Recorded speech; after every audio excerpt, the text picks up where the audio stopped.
Big game coverage live from Glendale, Arizona. Powered by AA Best Bail Bonds, Southern Recipe Small Batch Pork Rinds, Texas Cheer, and by 94.1 San Antonio Sports Star. I'll tell you, some mornings are better than others, and this is a fine morning. He is Rudy J. I'm Rob Thompson. James Pledger driving us all the way. Now, when you sit on Radio Row, there are certain things that you expect to see, and you get to see famous luminaries, and you expect to see professional football players. You get to see those. But when you get to see Hall of Famers, when you get to see legends, that's what when I was a young man growing up, that's what I envisioned myself doing, and I'm getting to do this right now. I'm sitting with a legend, a man that I can't believe I'm getting the honor to meet, Carl Ellers, wearing his gold jacket, a purple people eater, sitting right in front of me. Carl, Mr. Ellers, welcome on to R&R. Well, I am really pleased, and thank you for that introduction. That's really great. Yeah, got my gold jacket, and I'm really proud of it. And so thank you very much. You know, when it comes to Super Bowls and the gathering of the alumni and everybody that gets to come together and see each other, do you look forward like that? Are there friends that you only see at the Super Bowl? Well, sometimes you prepare for, you know you're going to see a certain group of guys or a certain individual, but that's a surprises because a lot of the guys come here for right. this. Mm-hmm. This is a big event.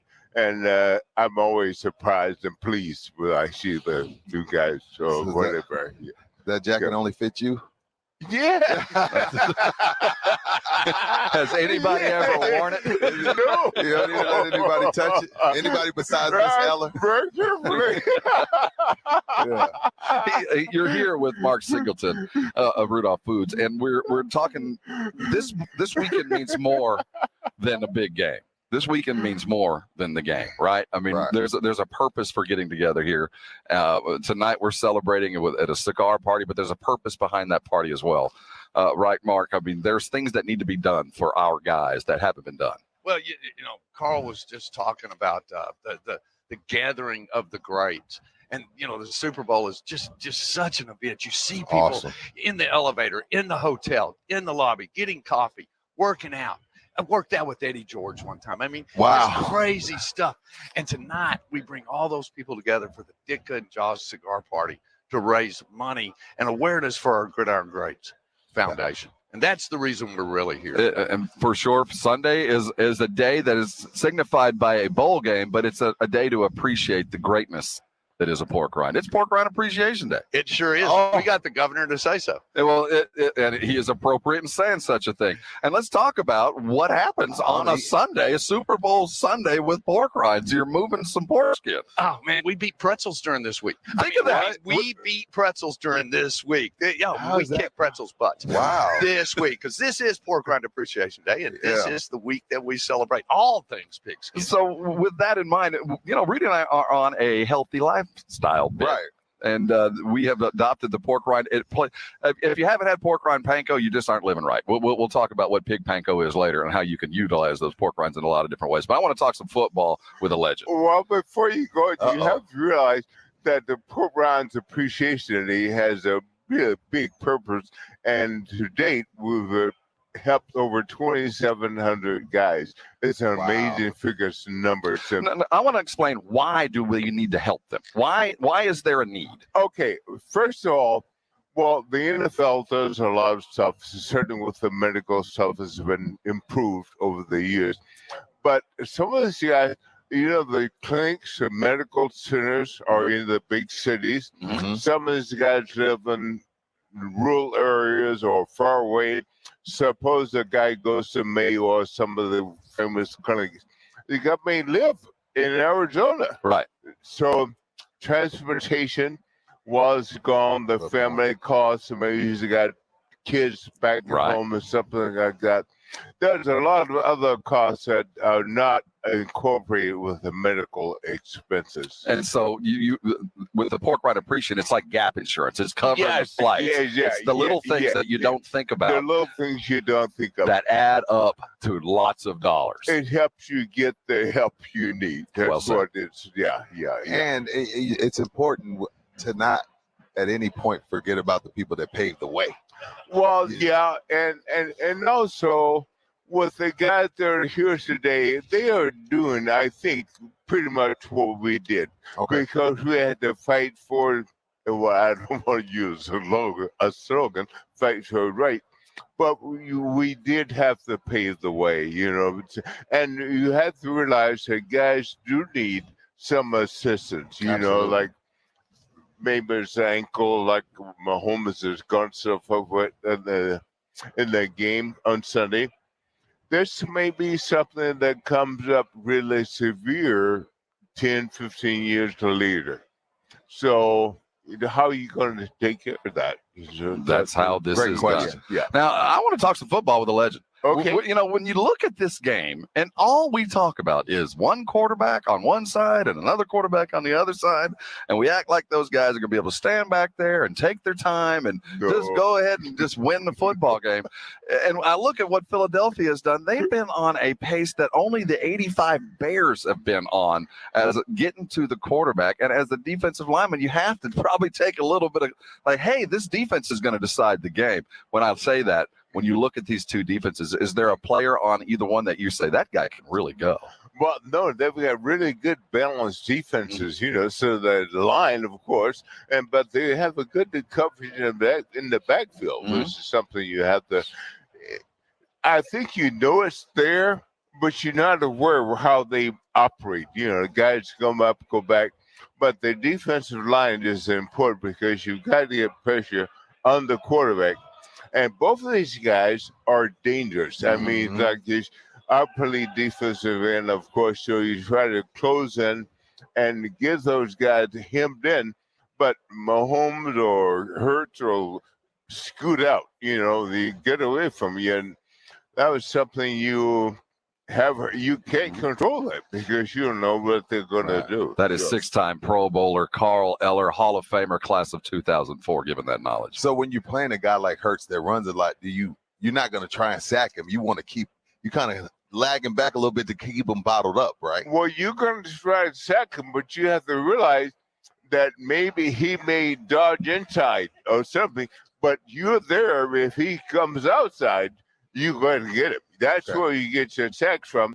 And it's sometimes very tempting to take that inside. Right. That's where they get you. You want to go inside and boom, and these guys got all day to throw the ball. Yeah.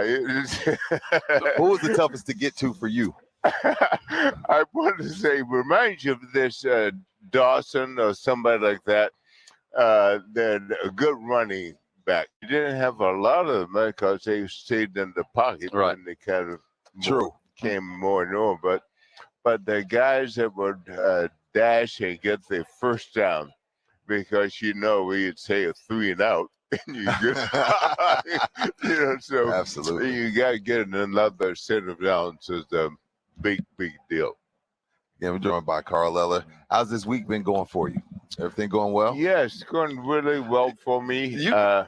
You brought up something I want to bring up. Yeah. We talked about who was the guy the most difficult to catch. It was in practice. He was running after Fran Tarkenton, the one mobile dude in the league. But you had to run against him. You know what? That's right. That's right. That was a silly question. And I want to bring up something about that era. It was 4 times. It wasn't a good time, but I want you don't have to bring it up. I told you this before you got here. I said you don't have to. But it's better to have loved and lost than never loved at all, is what I've been told. So, Mr. Ellers, we loved you 4 times. When you look back on those, when you look back on it, and you had plenty of opportunities, but I'm sure the memories are, I mean, the game was awful, but what are your memories of those seasons? Is there separations between each year? Like that one was almost because of this, that one was almost because of that. And then when you look back, you had 4 years of sustained greatness, but for a play or two. True. One being an interference call that probably should have been called, but a number 88 in white. But we'll talk about that another day. But for a couple of plays, you guys were as good as anybody's ever been for 4 years. Yeah, for the 4 years we were, and they did not come just one after another. It was spread over probably 7 or 8, maybe 10 years. Yeah. But yeah, we had a defense, and collectively, I think the opposing teams only scored maybe. It was a margin of a touchdown or less if they won. So a play could have made a big difference. But those it's not just the Super Bowl encapsulates your whole season because Absolutely. it's kind of like if you don't win the Super Bowl, who cares what else you It do? seems harsh, but I know what you mean. Right. It seems harsh. Yeah, Right. it is harsh because we had great teams. We had the front four, purple people leaders. They were really still popular, reverent in Minnesota. But as players, you realize a play here or something there, it would have made a big, big difference for us. Well, you've made a big difference in the lives of many people while you were playing and your post career as well, and all the work you've done with addiction and all that. I want to thank you for first of all being a legend and doing things for me as a young football player. I'm just it's an honor to meet you. And what you're doing now, the effort continues and helping out with the Gridiron Greats. Well, I'm really helped the Gridiron Greats to do a great job. So far, they have about 2,700 players. I don't know if I've even mentioned that already, but that's a big, big deal. And continue to do so. And continue to do so, Joe. But thank you. It's up to you guys. You guys have some. We talk about the pork rinds, which are delicious. Well, You know. I opened my bag already. Yeah, and plus, there's a prize that goes with that, the $1,000 and also a year's supply of pork rinds.